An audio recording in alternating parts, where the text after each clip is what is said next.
Welcome, everyone. It's Saturday night. This is episode 251, Dojo Earth Radio. We're so glad you're joining us. We'll see you in 3 minutes.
That's right, welcome. Bonjour, Amel.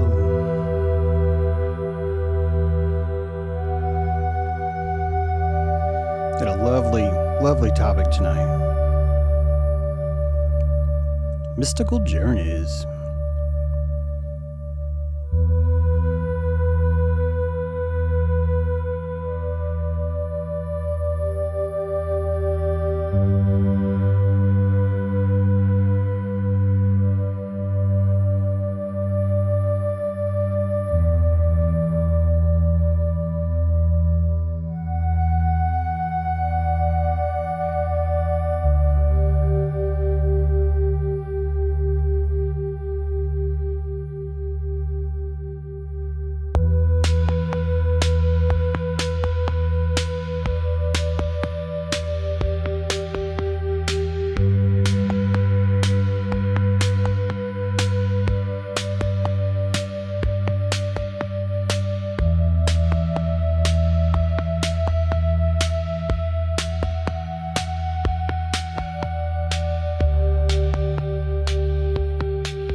That's right. It is Saturday night, and you are here, and I am here, and I am not alone.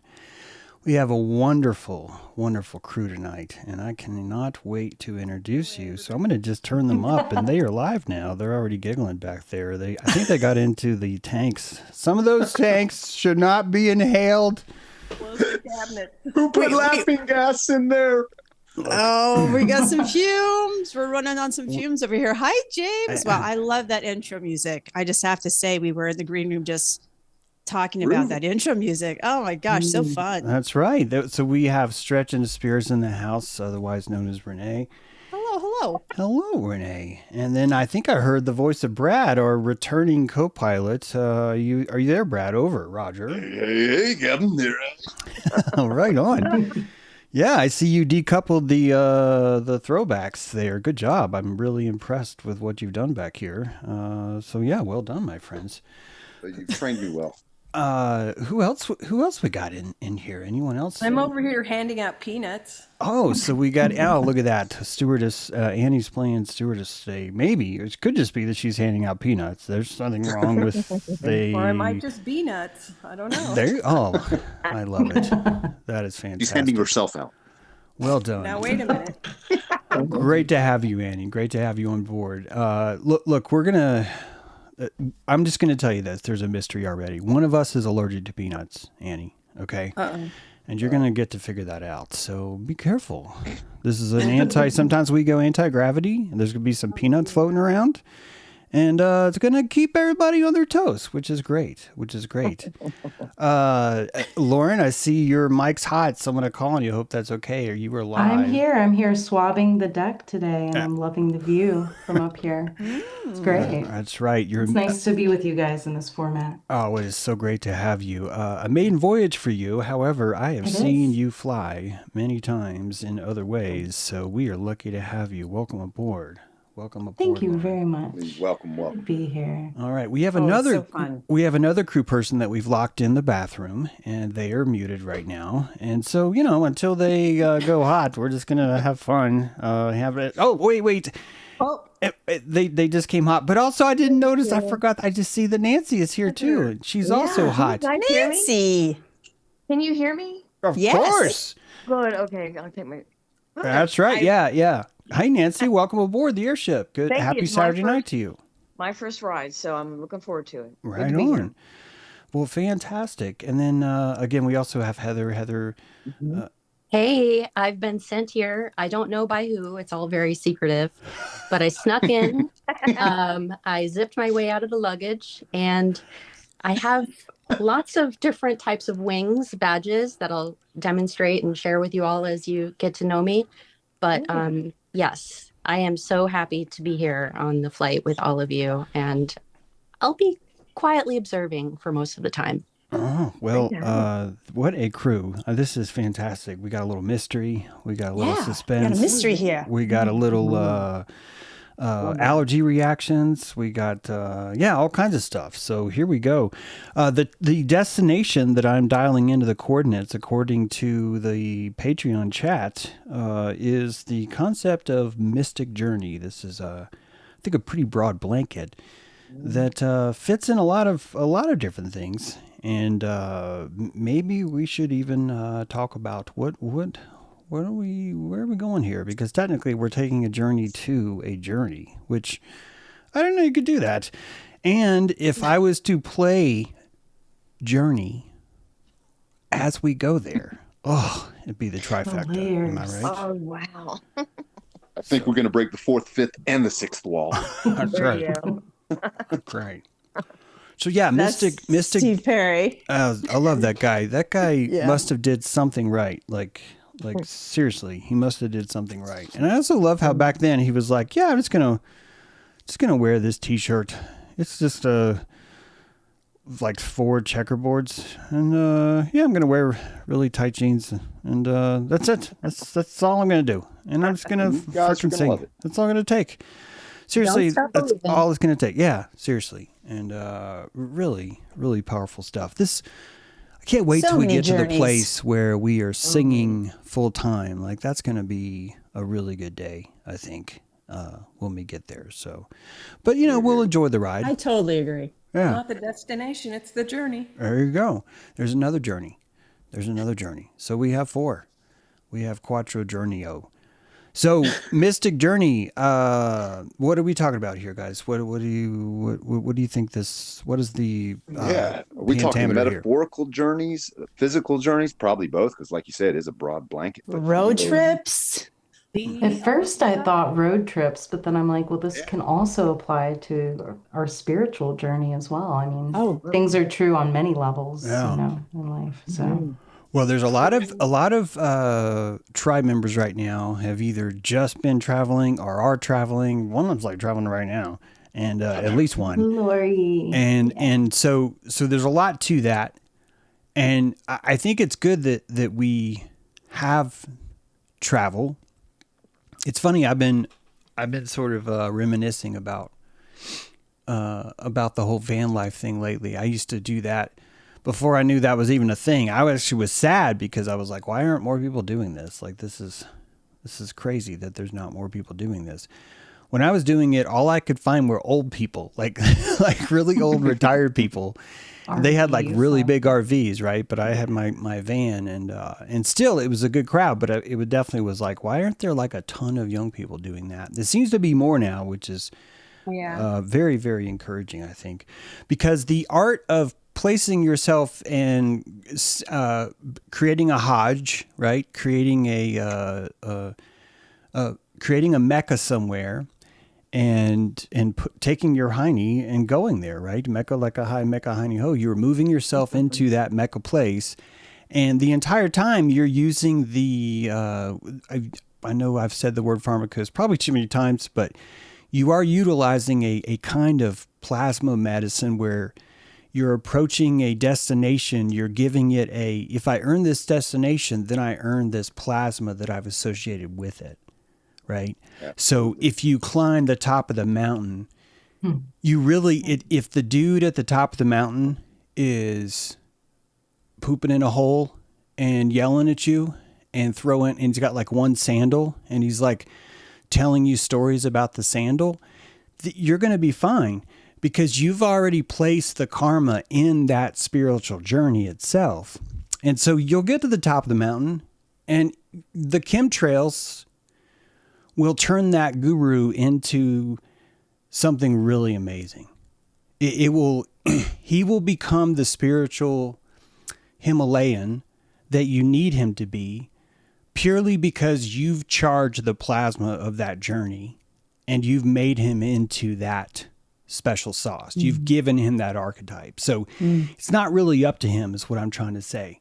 That wisdom is in the cave, but you put it there and you said, if I can go to that place, I am giving myself permission to open the chest. That's not the same as Doug's chests. We're not starting a fire here. I'm sorry, that's a throwback.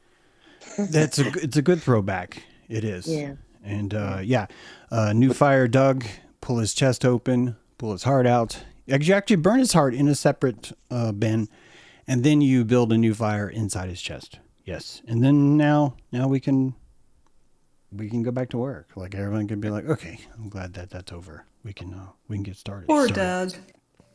And we can plan more trips up more mountains to find more one-sandaled gurus that we can tell are our Sufi. Yeah, I think that's why the gurus that really work are the ones that are hard to reach, because then their reputation cannot be spoiled by normalcy or mundanity. Do you follow what I'm saying? Absolutely. The abstract, the difficult nature of finding him is only helpful because it adds to the mystique, and that mystique is really good. That's like a primary ingredient in Eye of Newt. If you're going to be, suspending yourself on a tripod and reading the fumes of a place, you're going to want some mystique there. It's not going to work any other way. It's the same concept as a doctor. The doctor will see you for maybe 6 minutes, right?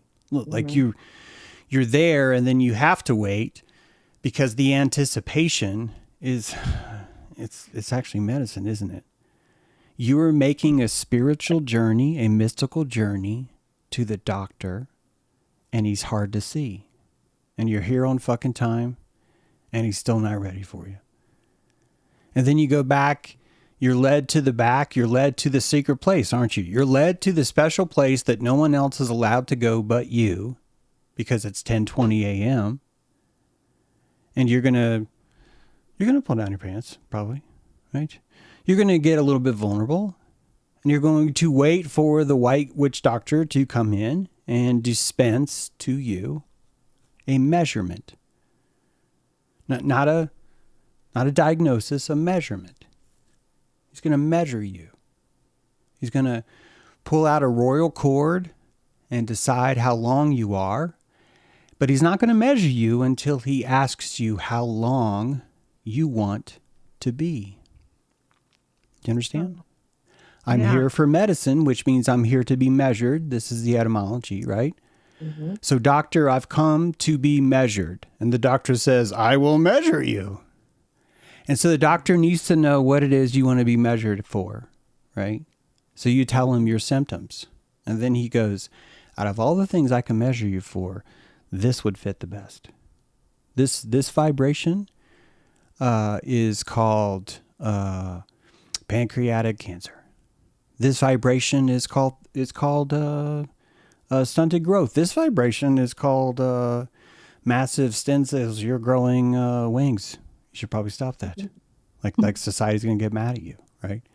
So it's like all of these things are spiritual journeys. And we purposely create these journeys every single day just so we can either go to them or not go to them. And you're key on point that they need our belief in it, which is why they have to be hard to see, because if they were easy to see, nobody would believe they had You're any right. value. You're right. So then when you get into the doctor and he tells you what you're being measured for, what you want to be measured for, you don't ever have to know that he doesn't really always know. If anyone's been in the medical profession, they will tell you that a lot of medicine is exactly this. It absolutely is. That's bullshit. It's more of a curse than a diagnosis sometimes. Yeah.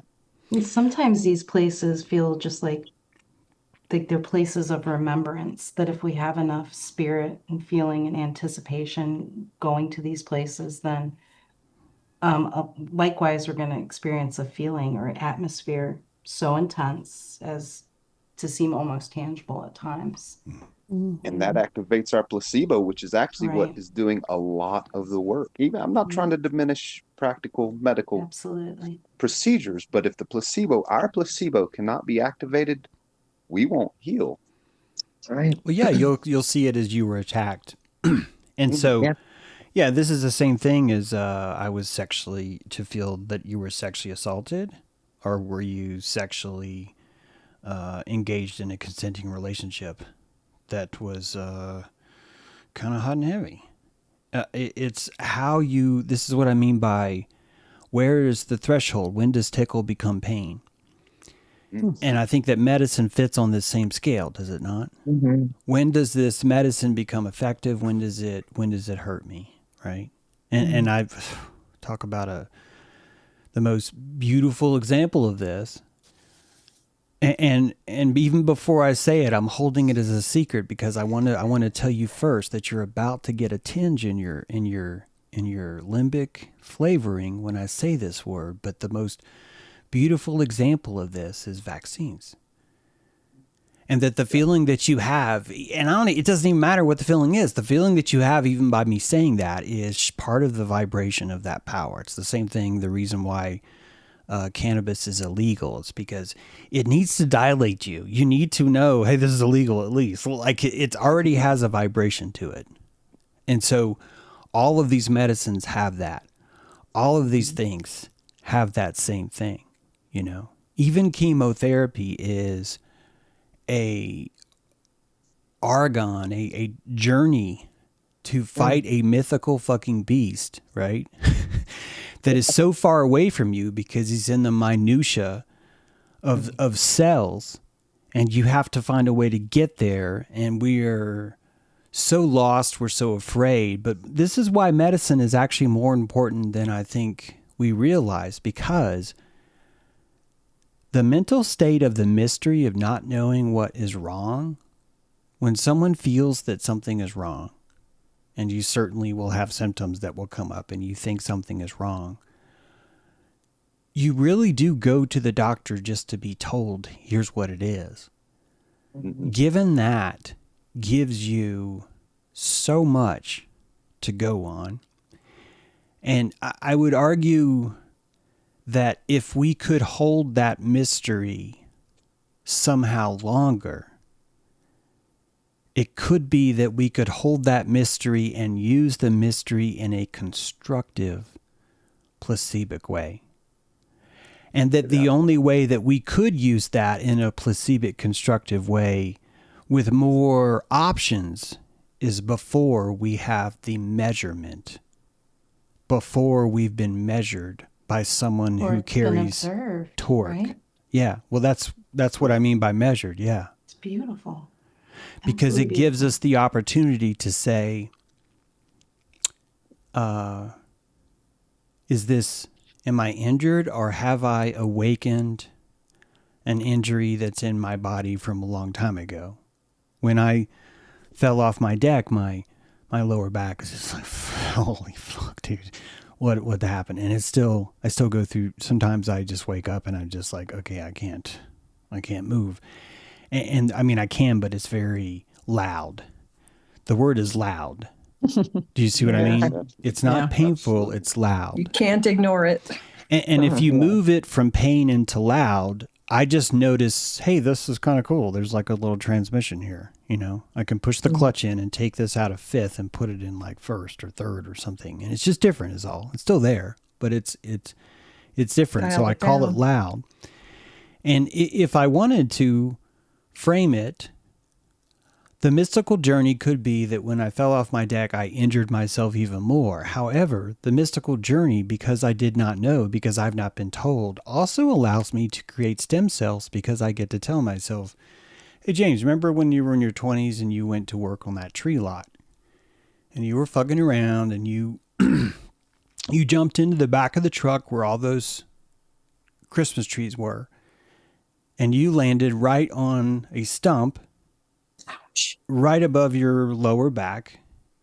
Mm. And so when you fell off the deck, yeah, it fucking hurt. Don't get me wrong. You fell off the deck.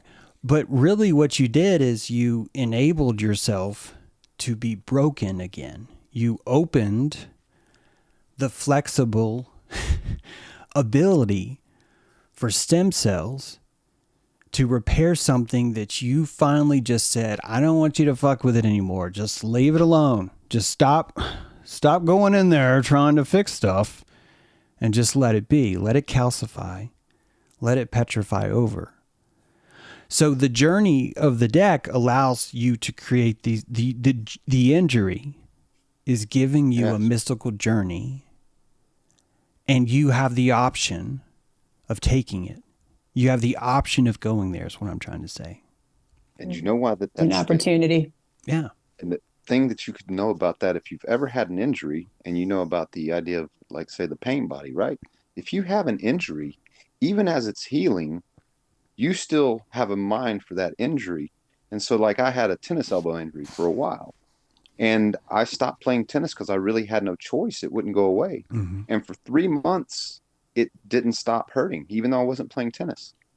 And I had to actually go start playing tennis again to convince myself in a way that I could do it. And the pain slowly went away. But that was the pain memory because part of the injury is the acute thing, like with your back, right? But it's also the emotional body pain where you know that injury's there. You're focusing your attention on that injury. And I'm just saying for that elbow, I think there's an aspect of these injuries where even once the physical pain is not sending sensation, my memory of that physical pain and how this elbow is hurting when I do this thing took longer to go away than the actual injury because I almost had to relearn to convince myself it's okay again. Yeah.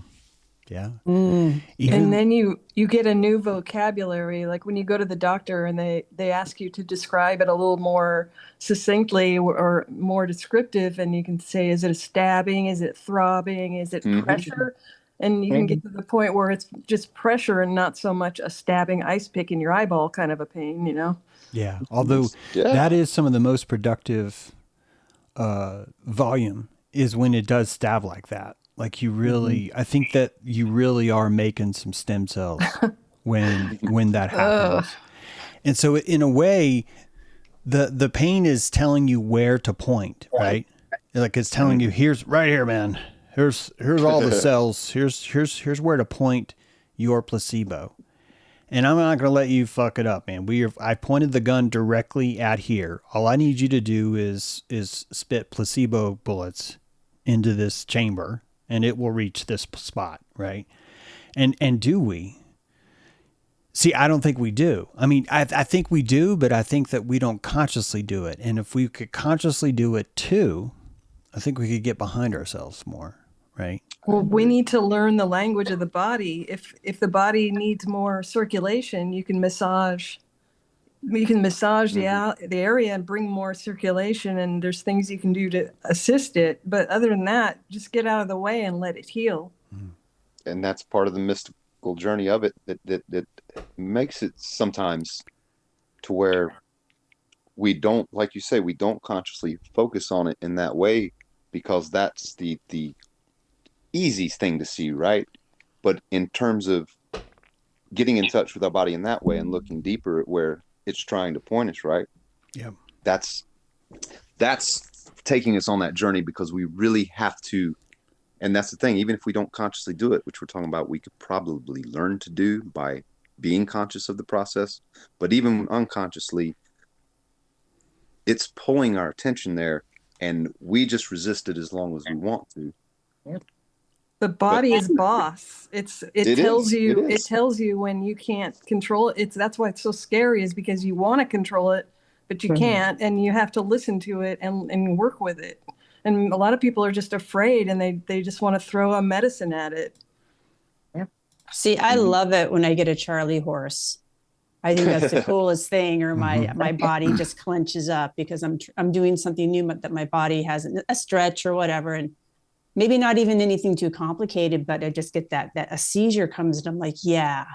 Who are you? What's going on? It's so cool. I love it. Yeah. The more I can induce it, the more I actually want more of that to happen, because me too. That's kind of my internal space communicating me, and like James was talking about with the pain on a really direct level. But we're such spires, we're such antennas, and all this. I'm assuming that most of you are having a lot more body feelings all over your body, whether it be something that kind of feels maybe like an injury, maybe something that's old, or maybe something that's ancient, or something brand new, because it's going to move around your body. And as long as you associate with your outside, which we can all touch all parts of our body, right?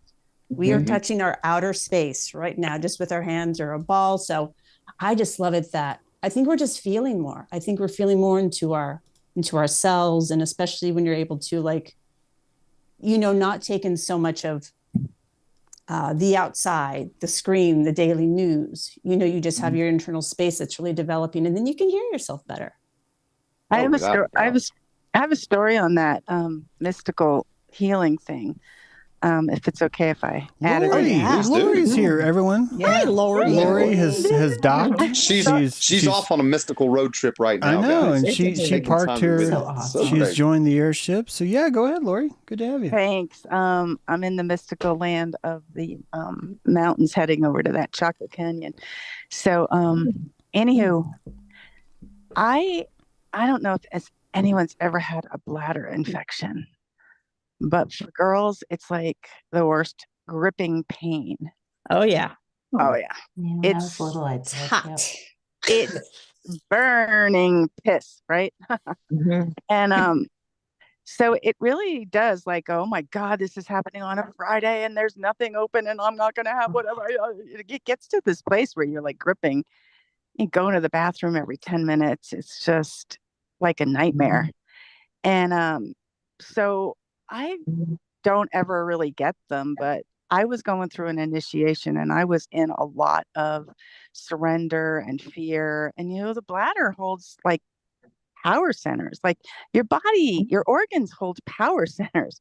So my lower world over there was like, needing to do certain things. And I was terrified of doing them. And it was showing up in this location. So I don't really like to use antibiotics. And I went into that power of belief where I just was like, I'm just going to go. I'm just going to go to the walk-in clinic. And I haven't been to a regular doctor in years and years. And I did it. And I said, okay, well, I'm going to alchemize this antibiotics and I'm going to, I'm going to do this in a mystical, magical way. And I did, I used one of those little things and asked my higher self the question. When James was talking about that, I douse for everything I do. So I got the yes, I did it. And the day I finished the 10 days of antibiotics, it came back. And then I realized it really was not what I took the antibiotics for. Yeah. Wow. Yeah, It's was, happened to me before. It turned into a kidney infection. yeah, but this Yeah. wasn't even, so it was like nothing after, like, it was like, so I said, okay, so I have this really strong power of belief. Can I change the belief that I need to go back to the whatever and get more of whatever? Can I do a ritual and a prayer? I was at a music venue. I went into the bathroom and I did this mystical, magical prayer. And nobody was really encouraging me. They're all telling me, go back. You have to do it. And I was like, no, I'm not going to listen to you. I'm going to do this thing. And I tell you, it went away. Just Oh, I love it. I think love when it gets to when you're in so much pain and you're like, just how do I get there? You have to, you do create a spell. You create a spell. And you put enough belief into it because this has got to work. This is my last resort. It's almost your last resort. Yeah, and which makes it beautiful. Yeah. And I remember James telling the story of falling through the deck, and him not wanting to go to some place for them to give him the power of belief that that power of belief that someone gives you when a doctor gives you a diagnosis, and you open your mouth and you breathe it in. It's a spell. It's a spell. Yeah. It better be And a spell. Well, like we want it to be a spell. Well, like yes. Yeah. See, I a lot of us are resistant to Western medicine, and that's fine. It is fine. But also, I want you to know that why not pull torque from Western medicine? Like, you can pull a lot of torque from that. That's some good torque, right? And so, how you feel about that medicine is a big part of it. It's absolutely crucial. You need to be in full agreement with that doctor, which is why I didn't want to go see him, because I didn't want to. I didn't think that's. I think that they would have told me you're injured, you're deeply hurt, because I see here on the chart it says you fell 3 stories. Like, that's why you're hurt. You know what I mean? Like, that's what they would say. Absolutely. And because, again, I think Western medicine definitely has its positives. So I'm not trying to knock that, but that a lot of that is coming from the place of like you say, let me look at what this thing says. It says you fell 3 stories. Well, then it must be this. Mm-hmm. And that a lot of the holistic medicine, I kind of wonder if, pairing the two, do you know what I mean? Because from holistic medicine, a lot of what Lori and you are talking about here, from my understanding, it's more of the working from internally, the like, from what I understand with like Reiki and stuff like that, the even practitioners of that very openly say, I'm not healing you. Basically saying what we're saying here, just like Western medicine. I'm just sort of presenting you with an atmosphere and you heal yourself. But like in that, I've heard that explicitly stated that that's what they're doing. But Western medicine perhaps doesn't verbalize it that way, but on a level, it still is kind of working, to your point, James, on the same perception. I actually want to steer just a little bit here, and we can come right back to medicine. Seriously, it's fine. But I do want to point out that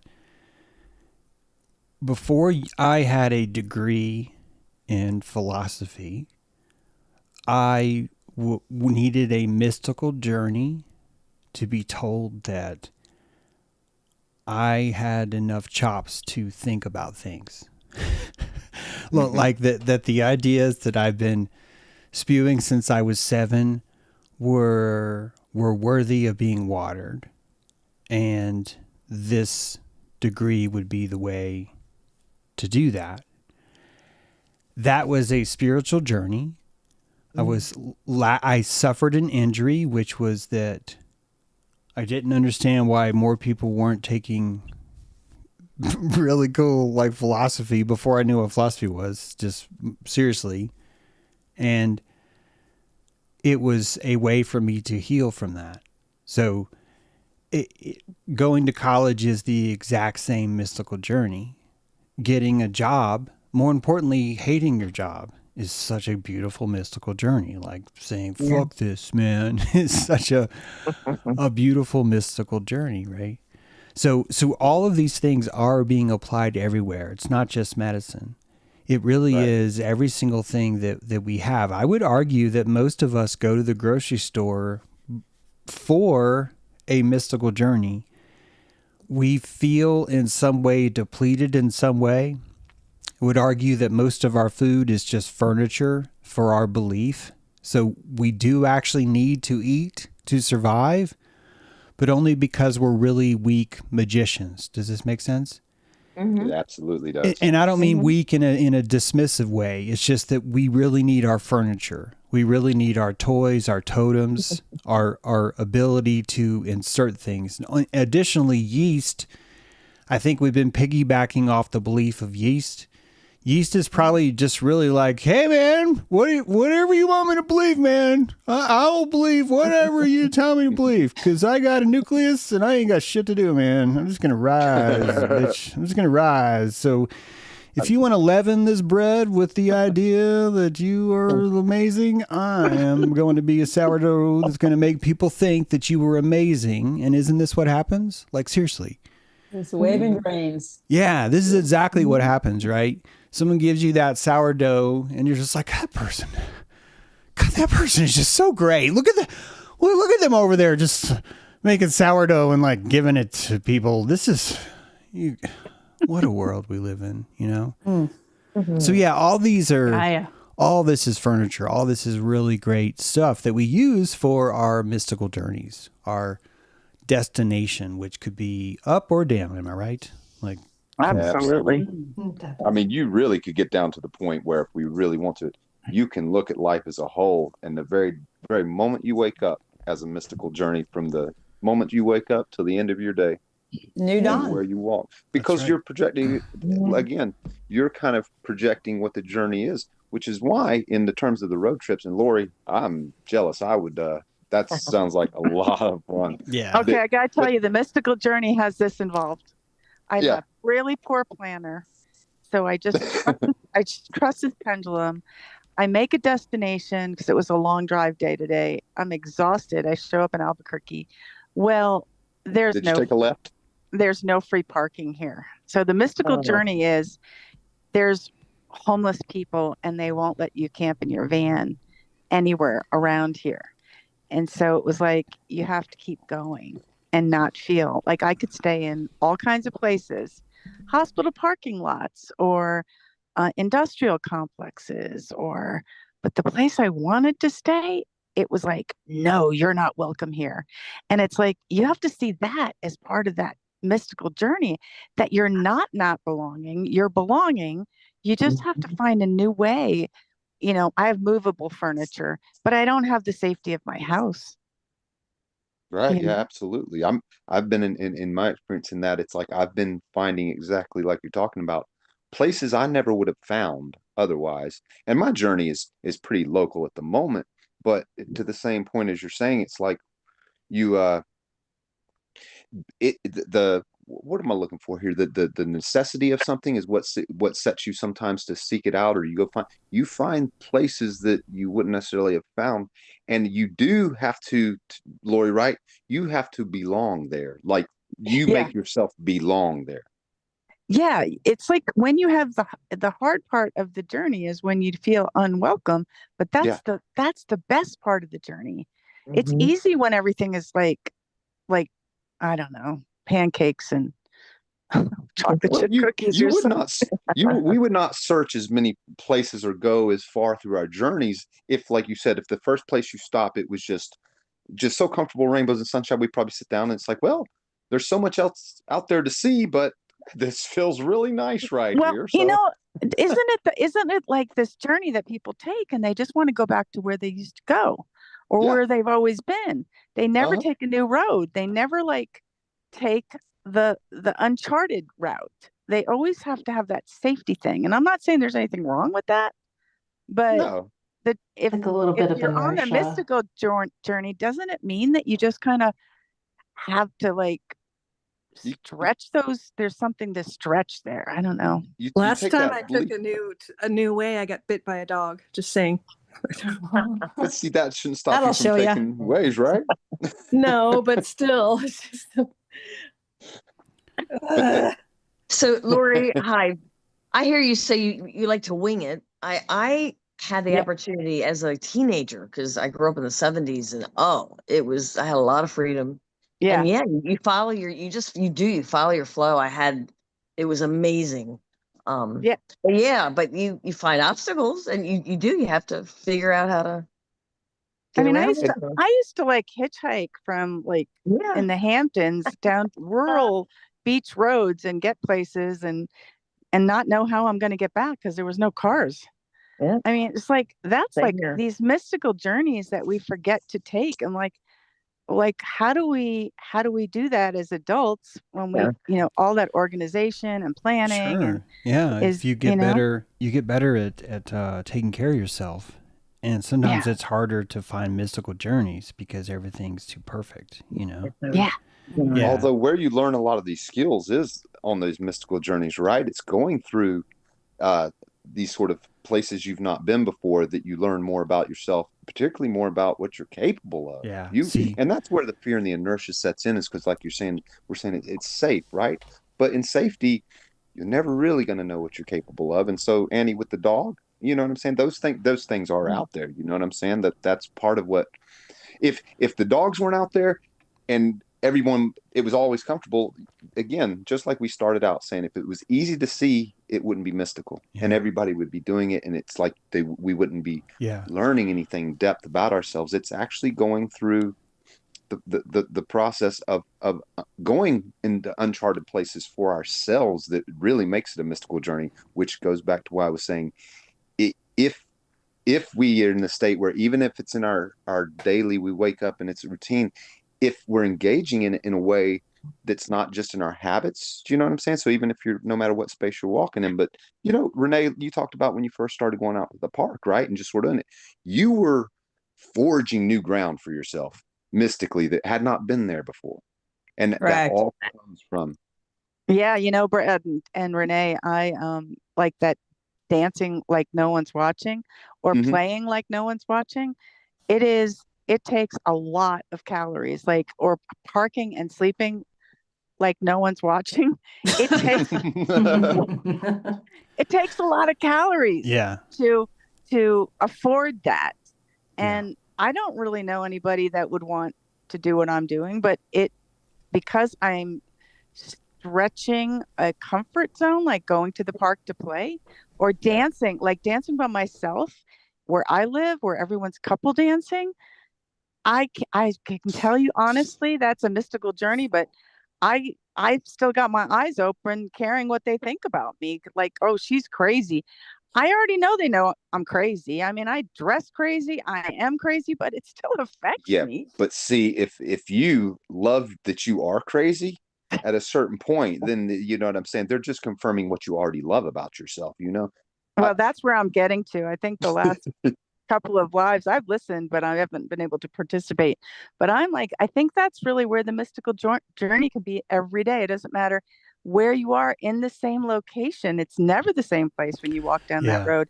Annie, it could be a new dog that moved into the house like that you didn't know they moved in. And it was a mean, angry dog on your normal route. Well, I have to say, when I started going into this type of mode, it was probably 2019, and it was more of an urge. Like I'd wake up really early and I'm like, why am I up? And then why am I outside? Like, what am I doing? But I was urged. I was called. My Ka, my Horus had awakened, right? It was like waking me up, like, let's go do some stuff. Let's go check it out. Yeah.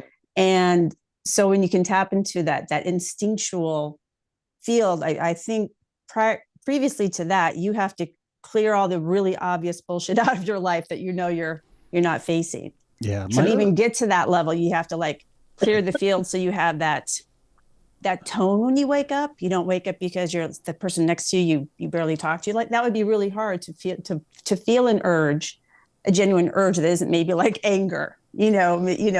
Oh, I'm up because he's pissing me off or something. It's like, why am I up? Because everything's okay. So Right. it's really quiet though. It's different quiet. motivation. It's a different Yeah. motivation. As I've gotten older, I've noticed that I want my journeys to be physically stationary, and I use ignorance as my destination. It's probably one of my favorite ways of mystically going somewhere. Right. And so I tell myself I'm going to learn how to program a thing, or I'm going to learn how to do this, or I'm going to repair my stairs, or I'm going to 3D print something or whatever. And the struggle of accomplishing it is that journey. And I get to feel awful along the way if that's the medicine that I need.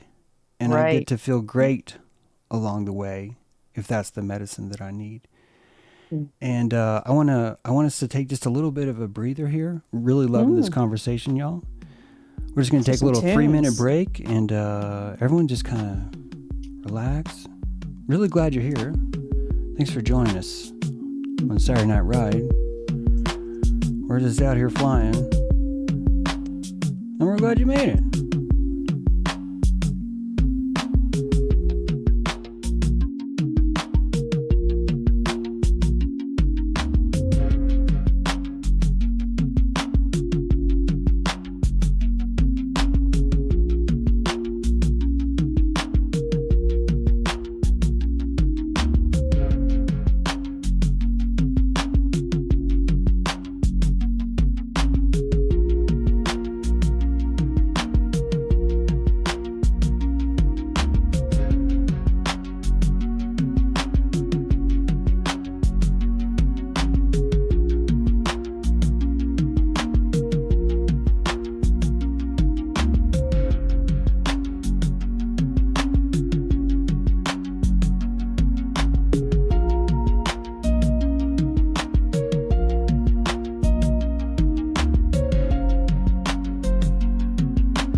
I hope everybody's good.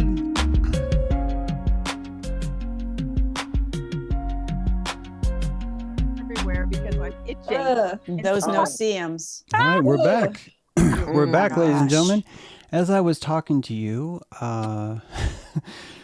the tiniest mouse, I've never seen one so young, walked into my hand. He was crossing the piano, and I don't know if you guys have noticed, but I've installed this tube above my head in my office, and because I have mice in my house now that I don't have Mouse tunnel. a cat or dogs, I've noticed that the mice are here, and I thought if I build this might be something I could feature on the show, if I get like a camera in there or something. And so they are using the tunnel all the time. The adults are. And there is a baby. Whoa. If you guys remember what Weebles are, these are cute little fuzzy balls that you stick on your shoulder that have little feet that stick to you, and they have little tiny eyeballs that you stick on them. This is basically a living Weeble. I remember that. With a tail that's like 4 times as long as it. And it walked into my hand. It's walked up and down my shoulder. What? It went over my back, and now I'm afraid to move because it's so little and delicate. So I have not been You have able a to pet get up mouse? and get my drink or anything He else. does now. I mean, James does that right Mountain. But it's You are so, James Mountain. so cute. And I think now I've probably normalized that mouse probably has a different idea about who I am, right? Because Oh, this is yeah. baby and it's just been on me. So yeah, it's somewhere. So the baby slips through the crack in the tunnel? I don't know because I found the baby on my piano. You guys maybe can see my piano sometimes in my background. Yeah. So it's basically right here on my desk. I don't know how he got to the piano. My guess is that he probably was probably exploring the tunnel and probably walked on top of the tunnel. That's just a wild guess. And So he did you fell. scream? No, I saw him and was just like, oh my God, there's a little baby. If you build it, they will come. I know, exactly. And this is another mystical journey because I understand that having mice may not be for everyone. I totally get that. But I really love animals. I love animals so much. And today I got so much video of the groundhog. Groundhog has a girlfriend. I think I told you that. The girlfriend's moved in under the rocks, so she's very shy. She's not very social, to be honest. She's kind of a bitch, but that's okay because he and I are good. We have a situation where we understand each other. The blue jays are molting, so they look hilariously like Skeksis, and they're landing on the deck. And I've been hearing this hawk that has been really freaking me out because it's been too frequent. Okay, I know raptors, and when you hear something doing it that much, I thought that I was hoping it was a child's phone is what I'd told myself because it was happening too much. It is the blue jay.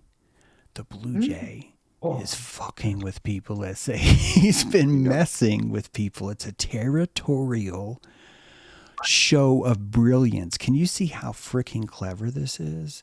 Yeah. To mimic the absolutely. raptor to gain space. And so, yeah, it's buzzing right now. Everything is just going nuts and crazy. And salamanders were falling out of, as I was redoing my deck today, I was digging up all these salamanders. And I remember once when I first bought this house, I was doing some work in the yard and I found a blue salamander. Like bright Color. blue. Fortune. I couldn't believe it. I haven't seen any since then.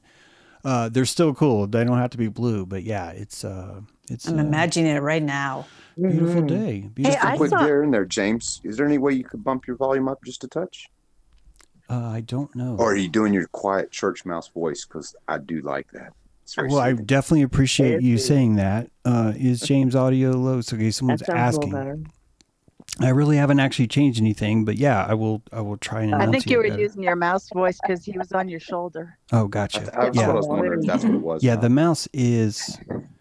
I don't know where the mouse is, little guy. I'm afraid to I'm look. not trying to scare you. I Afraid can't to- believe that happened when you were on the music break. I was like, what? Yeah. The mouse wanted to take a mystical journey. He said, I'm Oh. getting in on this. On James. So cute. I was trying to get a picture, but I rarely do because I'm usually just too busy watching it, And you want to enjoy that. You don't want to be like, oh, You let me do. get this. But I had Yeah. a couple of squirrels come from across the the lawn from about 100 yards away off of one tree, running right at me as I was sitting out later in the evening. And there was no mistake. He was running right at me, and he got to the tree right next to me within about 5 feet away and come around the side and just looked at me. And I just was smiling, looking at him. And after a minute, he goes up the tree just a little bit. It may have been a she. I don't know squirrel sex. But another one Oh, came you running. would if you looked. I wasn't trying to get too fresh with them. You know what I'm saying? I was just enjoying a little company. The But the balls are second very one, obvious. Oh, but the nuts. second one come running over too, from the same other tree, run, and you know they can jump through trees, right? If they want to. This is no Right. mistake. They came down the tree, ran across the yard straight at me, and then got to this tree that was next to me, and then both of them sat there and kind of just we looked for a while, and then they ended up. One of them started picking at the other, and they played their way up the tree and all that. That I love that, just like you do, James. And the funny thing was, the very next night, I was sitting out there, and it was later in the night, and I was a little caught off guard this because it was dark out, and a possum. It was over these woods I was standing by, and a possum walks right up next to me. And you know what I think? Because I've been in this spot, I stay at this spot a lot. I think this possum, I've heard him back and forth in the evenings when I'd sit out there, but this was the first time he was out in the open and like literally just walked by, basically the same path the squirrels did, walked right by me, and that was very cool. And I think if he had tried to crawl on my shoulder, I think I would have used my possum voice, and I don't know what that would sound like, but I'm thinking maybe like this. I would love to share an interesting story that I had Please. outside in the garden maybe a month ago with a western blue-bellied lizard, I think. And so I looked them up online after I had this experience, and I guess they're solo livers. They don't have community lifestyle. They're, I don't know, living on their own for some reason, mostly, but they can bond with the people in the environment, and they can live around 7 years. And so I was going out and seeing this lizard in the garden, and it was a very quiet day, and I was in this Zen state, and I noticed the lizard, and I just started or not, just sending it vibes of, hey, I see you. You're so beautiful. What a treat. And just sinking into that moment. And the lizard is like locked in with me with his little side eye. And all of a sudden I see these concentric ripples in the ether, like around the lizard coming off of it toward me. Like it was this coherent wavelength thing that happened, confirming that I had made connection with this lizard in some way. Like, Nice so yeah. rendering. That's I think that's like a psychic beautiful. thing, like the ripples. I think that I'm just guessing here, but that sounds like I'm wondering if that's like a psychic thing. You know what I'm saying? Yeah. Like Ways the rip. Yeah.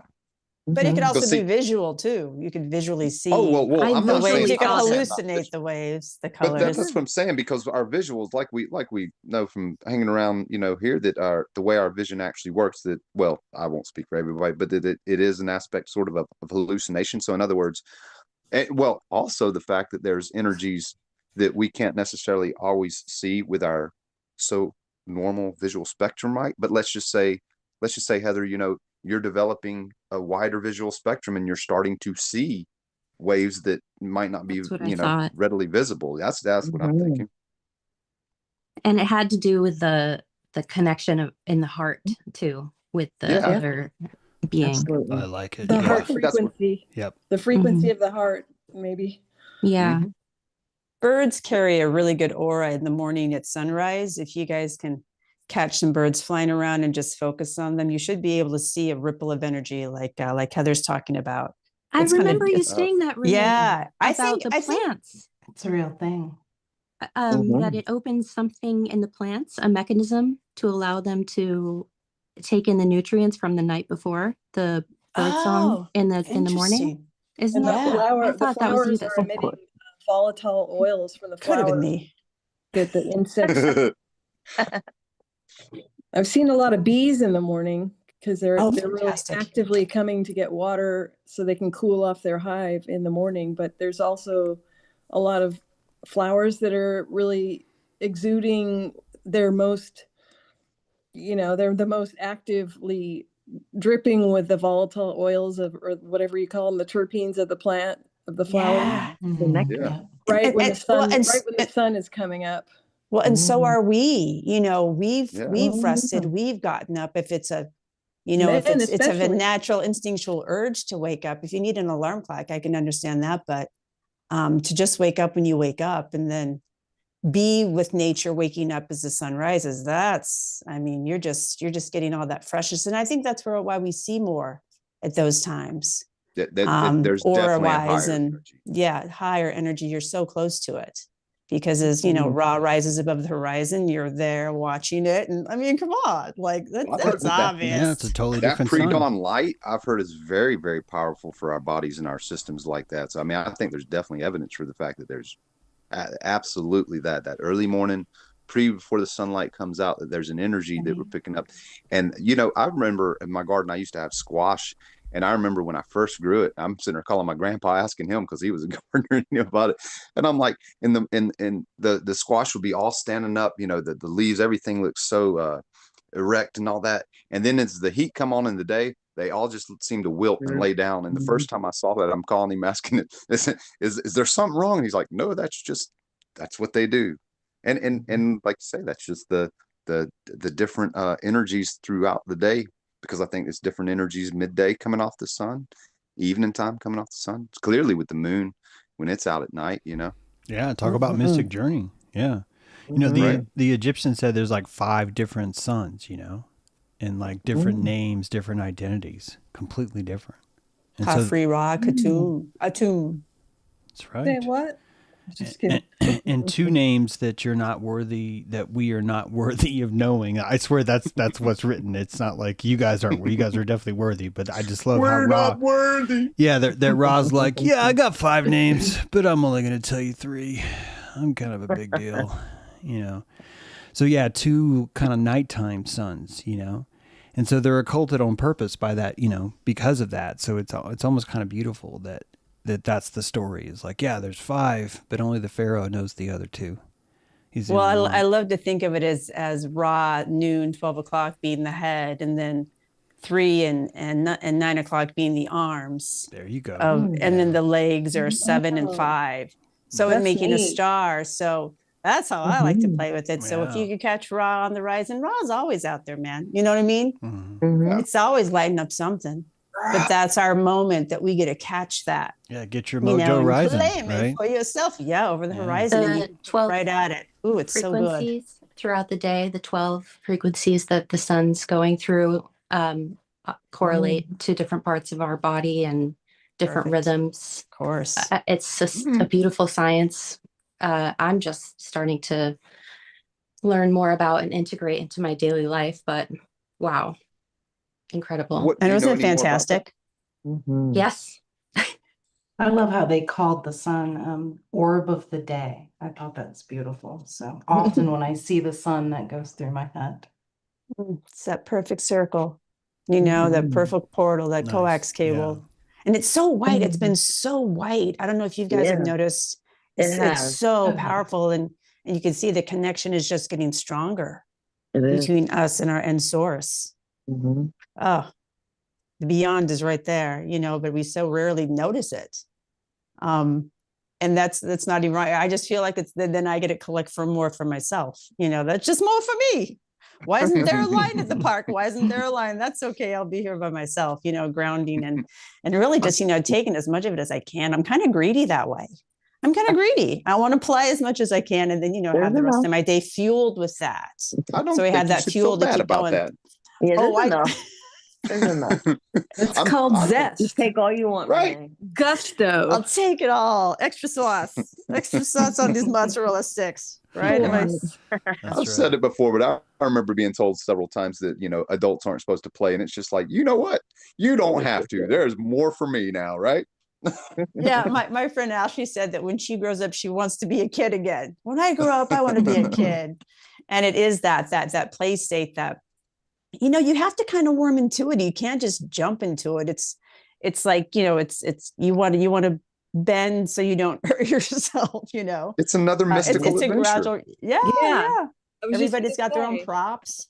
It's like when I do my art, that is my mystical journey. That is my journey, and I Yeah. take the most chances with either my music or my paintings or my drawing or my writing, and those are I do take big chances, where creatively I'm going places where I've never gone before, and the results are pretty cool. It's like, whoa, I should probably do this like way more, a Right. lot more. Awesome. Wow. That sounds nice. Yeah, I Yeah. got so many toys, man. It gets so hard You because do. seriously, I'm just like, oh my god, what am I gonna do? It's like, James, It's overwhelming. you gotta, and I figured out how to play with my house the best. I hope this still works, but I think the best way to see the mystical journey about repairing your home, I think, is a very cool thing because now you got a turtle shell and you can make it better or make it worse. And I think the key love that aspect. is to not get into the whole it's never going to get done, so then you let go. And instead it's better to say, okay, it's 3:00, I'm going to play house for 2 hours. And that's all I'm going to do. Like for 2 hours, I'm going to listen to Radiohead and I'm going to build this porch, platform that I need that I should. I can't believe how long it's been. It's so ridiculous how long I haven't done this. It's hilarious how little I accept it's fine. It's so, but anyway, and it's fun to work on stuff, it really is. And I think what's thrown me off is that, especially after the storm, it's just felt so, I mean, guys, it's just different, and, but if I take it more as like, I'm just going out to play and what do I want to play? I'm going to play Let's Fix the House. Like then after 2 hours, I just have to stop because I'm doing a show and I have to come inside and, and get ready for the show.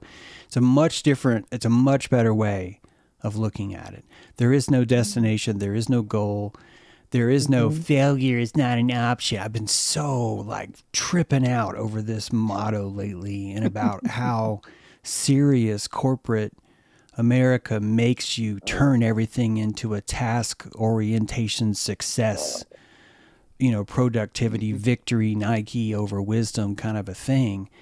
And really all you have to do is just say it's 3:00. I'm going to go play house for 2 hours. That's really all you have to do. The goal isn't even to finish the house. The goal is to have fun, constructively, mystically journeying your way into building a platform for your steps. Yes, because if it was ever done, you wouldn't have. I'll just speak for me, but I loved that aspect of being in the house, of working on it like that. I think at first, when I first moved into one, it was like my dad was with me, and we were the first time at the home and going through making the list of all the things that need to get done, and from that task side. And I will tell you, he's the same way. I've seen him his whole life too. He enjoys the actual task of working on a house. Probably where I got it from, but I totally am with you on that, James. Yeah. Like it really does become enjoyable. It's just another game to play because you get to physically see, even though it can take some time, like you say, but you still physically get to see the process of your work, and it's enjoyable. Mm-hmm. I painted the house by myself with a brush and a sprayer, and this took weeks, but I didn't just like you're saying, I didn't try and like do it all at once. Like, oh, I've got to get the house painted. Yeah. I just, like you said, I'm going to paint this one here. Yeah. And over time. Yeah. When I first bought this house, I cleared like 500 cubic feet of dirt, like by hand, like square feet of dirt. Oh yeah. And with a shovel, you had to throw it through the little hole. So you had to like aim the shovel throw just right.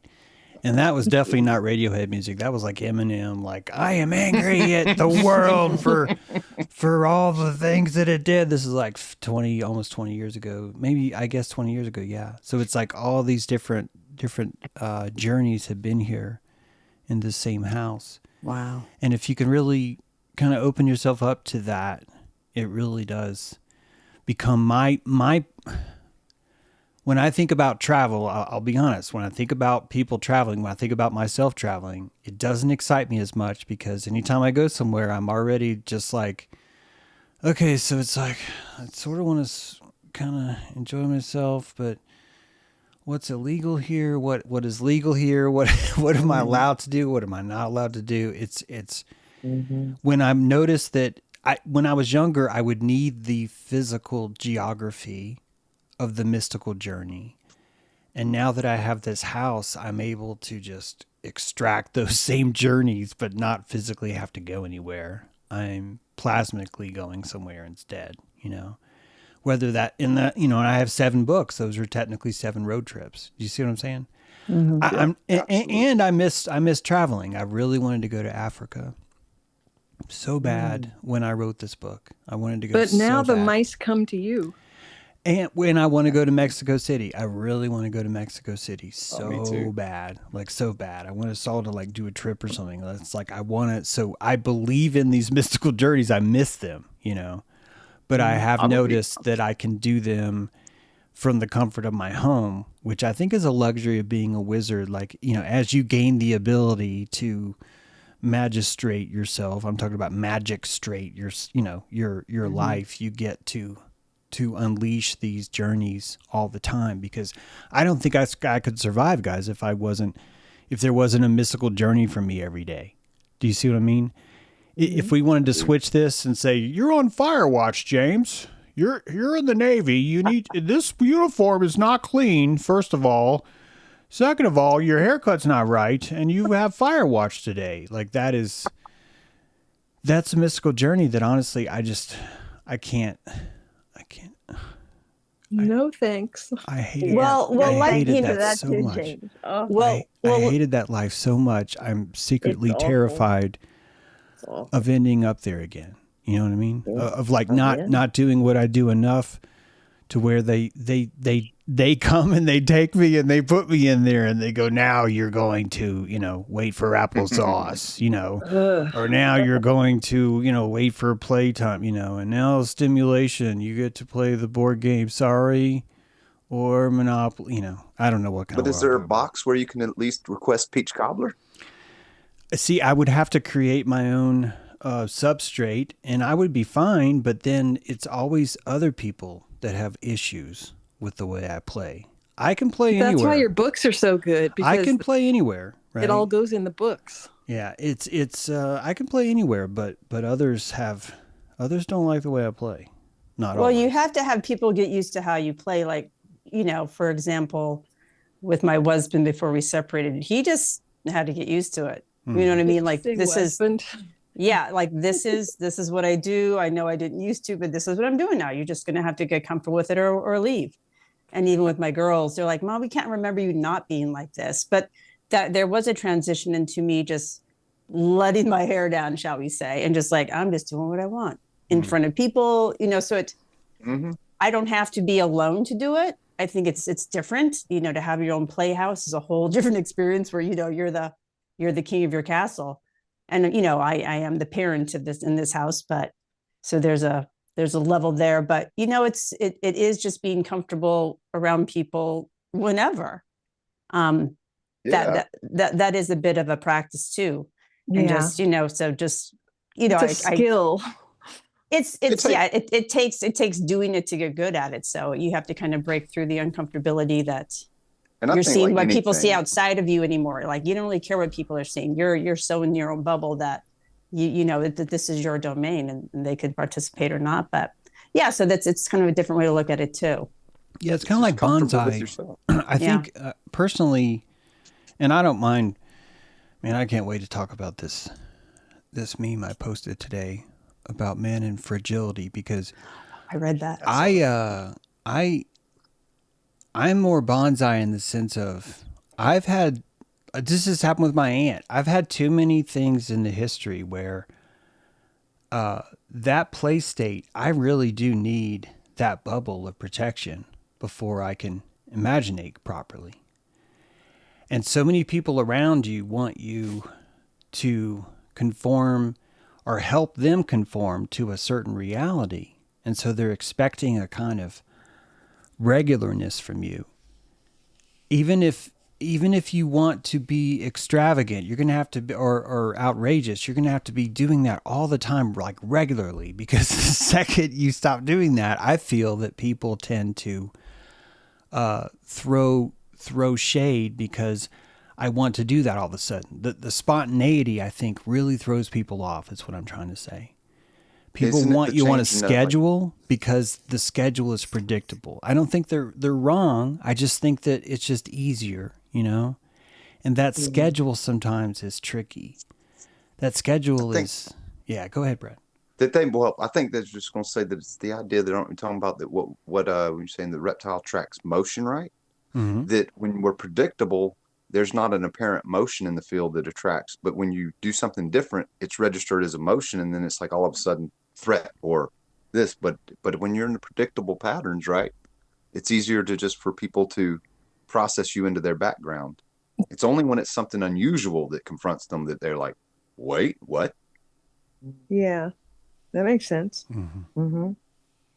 And so even if you're doing something that might seem strange, right? But like you were just saying, if you keep doing that, they can normalize it and then they can place it here.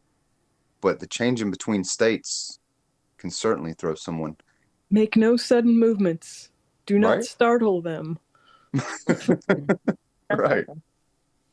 Boo! The- No, I'm just kidding. So much of about it is expectation, right? Because when we're hallucinating our reality or we're thinking of it that way, it is that whatever game we were wanting to play in our own heads, and for a lot of people, they wouldn't view it as games, right? But it does sort of rely on the predictability, which, again, going back to how our vision works, right? What we're feeling in is what we expect to be predictable, and that predictability, is comfort, is all these Yeah. things. And so even when ourselves, like you're talking about, James, going out and letting yourself be free and imagining that space with other people in that space seeing you, and that's much harder to do at first because of the energy that you're getting from them of wanting that predictability. So it's friction that they're coming at you with. Yeah, And I so only know one when way to do it. Mhm. Like the only way I know to pull it off, this is why I want a campground, Mhm. is because you have it's all people can rely on the fact that, look, this is the place where we do this. And this place is going to be focused on this, which means you don't get to come here and say, we shouldn't be doing this here because this is actually the space where we do this here. This might Yep. sound like, James, what are you talking about? I swear to fuck, guys, this is the only Yep. thing. This is all of it.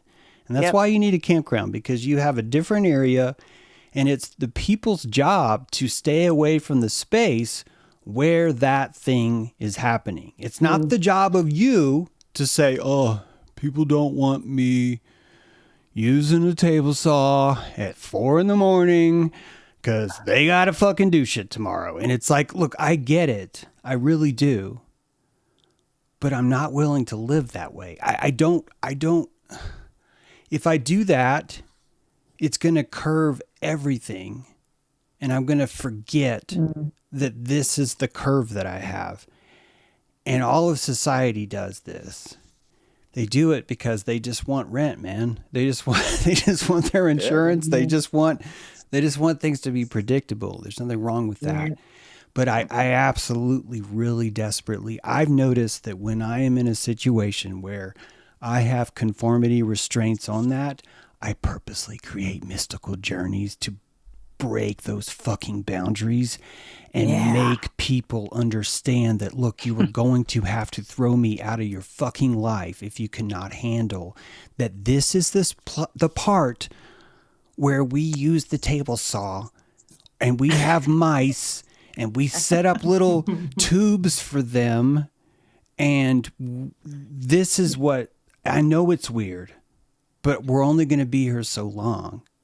And I really want to cut this board. And I feel like an idiot because it's 3 a.m. and I'm like, why don't I just cut the board? And I'm like, because you got neighbors, James. And I'm like, I know, but James, why are we living if you cannot cut this board? And then like 45 minutes later, I'm like, this is not the world I want to live in.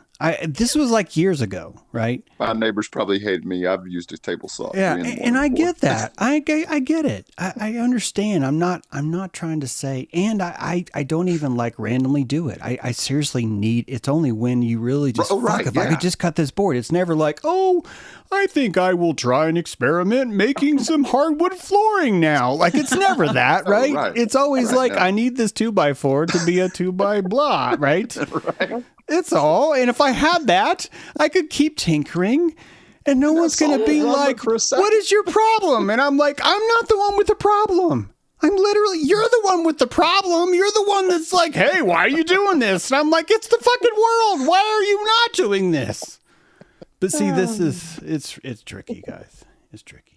Oh, life is Oh, goodness story. gracious and goodness. Is that what you said, Nancy? Gracious I and like goodness. shouldn't, I shouldn't drive and talk, you know? I should probably just do one thing. I should probably just drive, you know? Speaking of mystical journey. Yeah, so it's like, that's why I want the campground though, because I really want that. If I had a campground, we could do the festivals every year. And Let's do it. That would become the, Wonderful. this is what we're trying to get ready for. You know what I mean? Like that would I be want to join the circus, and I want other circus performers. there you go. Yep. And I want to go to the campground where I can play, because I don't have too many people on the circus route with me. Mm-hmm. And it's like, and I know y'all are there, you I know. would come and play. So I was watching, like, if you change, do you think the animals around you change? This is what I'm like witnessing. I think Without a so. doubt. I think so. So I think so. before I left on this magical mystery tour, I feed birds and squirrels the same thing, black oil sunflower seeds. And I have squirrels that are really comfortable with me close by. And all the animals share. That the squirrel takes a turn, the birds take a turn.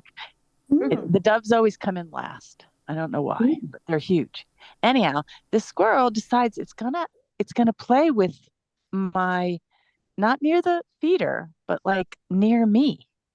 And it climbed up this pole onto my like tin deck. I have like a covered deck, and it started doing like around and around on the in between the roof and the beam, and it fell down. And it fell down. It like plump on the like. Then it went back up and did it again, like right by me. And I'm like, and it was having fun. That's And I was, awesome. but it didn't have another squirrel doing it with it. It just was it and me. And I'm like, what is the squirrel trying to tell me? Because they're really, the animals are talking to us right now. And I also had the blue salamander. I've never seen in my location a blue salamander. It was like black blue. Mm-hmm. Well, it was really blue, but it had kind of black on the side and had like a pattern on it. Yeah. I have never seen a blue salamander. And then in Arkansas, I was like, we were out looking at the meteor showers and the UFOs and the bats, you know? I mean, like buzzing your head. It's kind of intense. The animals, I feel that they're talking more than they were before. I don't know. I think they're More tuning into engagement. us. Yeah. More listening. Because I more think it's starting understanding. to be, and I think our energies, I don't think they would do that if they didn't sense sort of us. Like that squirrel wouldn't come play with you if it didn't feel it was there. You were non-threatening. Do you know what I mean? Yeah, exactly. Well, I think we're becoming more nature. You know, Yeah. there's more nature coming through, so nature is more comfortable Responding. with us, having a similar frequency of just, you know, just hanging out and doing dive bombs up off the rafters. Yeah, technically they probably haven't really changed. It's that we're more in tune with it, and so they feel more comfortable with us because we're paying more attention. Like I tried to explain this once, but it's like when I approach the bird feeder, I swear I know what the rules are. There's a vector that you approach the bird feeder that really is actually, by the way, just like airports work, where, you know, if you're going to approach the airport, you have to physically fly out of the way to get to another spot, right? So that you don't flank the airport. I'm sorry, I don't know the term here, but, you know, so you don't like crisscross, right? And like screw everybody up who's trying to access the feeder. So the feeder becomes a spoke, right? A hub. And if you want to approach the feeder properly where the birds trust you, you have to approach it as the spoke, which means that you, far away from the feeder, you line yourself up and then you walk a straight line to the feeder and then you change it and then you walk back that way. I'm not saying you have to do this all the time, but when it's busy and you do that, the birds will still come to you as you are touching and moving the feeder because of that. Because they can predict which means they can trust, which means they're down with you. You know what I'm saying? You know what I'm saying? They understand your intention. Like, Yeah. we know what he's doing. Yeah. So There's no I drop 4 peanuts usually every couple days to the right of the chimney inside my house, knowing that the mice, if I put just peanuts there, they're gonna not make any noise at night. Like they're gonna be like, "Oh, look at this fucking fat ass peanut, dude. We're gonna go snort this," you know. And then they're just quiet all night, you know. So it's definitely, I think this is the way you would communicate. All these things that I'm telling you are the way, you know, that you're just empathizing, aren't you? They're still there. They're there. It's just that you're more into that matrix. Someone said we're more natural or something, and I think that's exactly it. We're nature. Yeah, we're more nature. There you go. Yeah. I have a bird bath outside that I set up, and there's a western scrub jay that announces their arrival, and how, I don't know what they're saying, but it's a loud screech, and it's like rah, rah. And I go out and, oh wow, look at you in the bath, that's so nice, and just cheering on, hyping up the scrub jay. And I think it's just something about being observed and not objectified. It's a state of innocence. Yeah, so beautiful. The connection, and I think you're hitting the nail on the head there. It's like we're getting in touch with our energy towards them is innocent, and their energy is, you know, like James was saying, is probably not changed over time. It's just been that, and that's where it's connecting through, for sure. And you know, they definitely do change because they notice that we're paying, you know, so yeah, it's both. I didn't mean to be like it has to. Well, they didn't change at all. Well, no, I'm just saying what you were saying. I interpreted to be like their energy. Like, in other words, if we had maybe say, you know, at a time before, years ago, if we were more in touch, that maybe we would have been engaging with them then, right? That they were still there the whole time. Maybe is what I was thinking. But no doubt, the interaction, I think, changes us both, because that's the only way. Like a deer or something like that, and I've had that privilege too, where a deer gets comfortable enough, you know, that they actually come around. But that's because of repeated sort of, the predictability, right? That deer just starts to, you know, get used to it, and they start to feel comfortable, and so it's almost like you do develop a relationship, and that deer, I'm saying, would feel it from that side too, right? It's not like we're sitting here saying, "Oh, this deer or this bird is so. How are you doing this?" Like hyping them up, right, Heather? But they're not feeling us by the same regard on their side. Certainly, they are. Yeah. I can't believe that when the bear walked into my house, it was like, he knew I was there. He knew I was right there in the kitchen. And I think I actually think that's why he walked in. I think he walked in knowing, oh, dude's home. What you cooking, Pops? And this, I have a deck here that allows him to walk in, that deck, deer will stand on that deck, groundhogs will stand on that deck, and that's a place that they feel safe, they feel fine. I've caught the raccoon in the morning sleeping on my porch, like, you know, it's like this awesome. And then when he sees me, he runs. So it's not like he's normalized. You see what I'm saying? It's the vibe. You know what I mean? It's the vibe safe. Of that, because I don't feed the bears. That's not what I do. And mainly because I don't like what the bear might encounter on his way to my house. There's just too many other houses on the way, is what I'm saying. If it wasn't that, I would probably just normalize this bear, and I think we'd be fine. I mean, I've raised bears like this before with the wildlife stuff. So yeah, I feel so much more connected than I've ever have before. Like, hands down, like so much more deeply connected into the ground, into the land. Not so much in the government. I've got issues with like the town and stuff, but I do recognize that they're wildlife too, you know? So it's an active struggle, but the wildlife is just off the chain, off the hook. You got a nice So- playground over there, James. Yeah. A nice I'm- playground. I'm having And the with that, same- we are running close to the end of the flight. But Nancy, go ahead, and then we'll close up. Oh no, I just want to say I'm having the same experience, and it really just for me, it has to do with I just get into my heart and I just get in as present as possible, which is more and more. I'm just getting more practice with. I don't know. That's where everything is, and I'm just where everything comes more alive. And I feel like I have a relationship with everything. Exactly. And it's beautiful. Relationship with Right. everything is the perfect Yeah. way to say that. Yeah. Renee, really great job keeping us on track here. I appreciate that. Thank Oh, you. you're welcome. We could go on and on, but you know, Yeah. we got a tight ship to keep here. We need to swap some decks. That's right. Guys, thank you That's the thing. You so can't have much. someone swabbing the deck for too long. That's for sure. Thank you so much, so guys, for fun. riding with us Thanks, tonight. guys. What a blast. Yeah, definitely. Thank you. That was great. Thank you, everyone. Thank you, crew. Thank you, audience. Thank you, human beings. Thank you, animals. Thank you, music. Thank you, nature. You're setting yourself